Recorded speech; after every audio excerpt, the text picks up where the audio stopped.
Hey everyone, it's Tasty Taste from Blood and Kittens, and in this week in last week's tournament results, we're going to talk about can anyone stop bad touch clowns.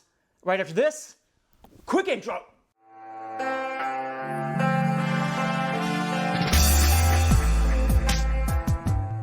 Hello and welcome back to the week that was in Warhammer 40k tournaments, episode 3. Where we speed through some of the winning lists from the previous weekend. Last weekend saw only 4 events with at least 5 rounds and 28 players, but 2 of those tournaments had over 150 players. The story of Aeldari domination continued, being featured in 6 of the top 12 lists, but only took 1 first place spot. Tau came in next with 3 spots, followed by 2 Custodes and 1 Tyranid player. Only 4 different armies made it to the top spots, showing just how low army diversity is currently on the top tables. Now let's do a quick dive and look at the 4 first place army lists from the 4 tournaments this last weekend. At the 256 person Adepticon Singles Tournament Championship event, Zach Point's Aeldari took first place. To say Zach's Aeldari list wasn't just a perfected Harlequins list that's been currently terrorizing the meta for the last couple of weeks would be an understatement. At the terrain minimal Adepticon, having an army that can just sit there with insane defense to weather any turn 1 alpha strike is pretty clutch. Zach's road to 9-0 wasn't your typical cakewalk and showed just how oppressive the new Harlequins truly are. Zach went through Marker Light Meta Tau, Blood Axe Orcs, Meta Drukhari, his first mirror match versus Harlequins, then Meta Custodes, then Board Control Necrons, then a second mirror match, then finally followed by a third mirror match.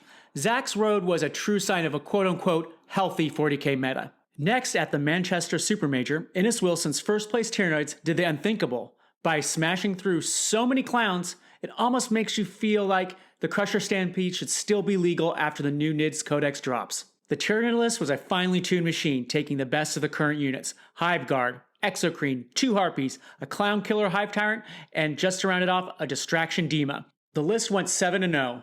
Through Silent King Necrons, Meta Custodes, Meta Harlequins, then Mechanized Eldar, then the first mixed Eldar Harlequins list, then a second mixed Eldar Harlequins list, and finally a third mixed Eldar Harlequins list. You are hearing that right. Innes had to beat 4 Aeldari in a row to win this event. It was like he almost knew what he was expecting to face. Moving on to the Factorum March GT, we have Sam Nash's first place Custodes avoiding the Harlequins on his way to a 5-0 first place showing. Sam's Custodes was a list that we might be seeing more of. He went light on jet bikes and filling the board with character protecting wardens. What made Sam's list though really fun was the addition of Ventari jump pack units, which we don't see often because they're being crowded out by the more popular Praetors. Sam's road to first place had him go through Tyranid Crusher Stampede, Meta Grey Knights, Thousand Suns, Long Strike with Tau suits, and a no Harlequin Eldar list. Unlike the larger events, it was a surprisingly healthy variety of armies. Finally, we take a look at the Portal GT and Benjamin Rubenstein's first place Tau list.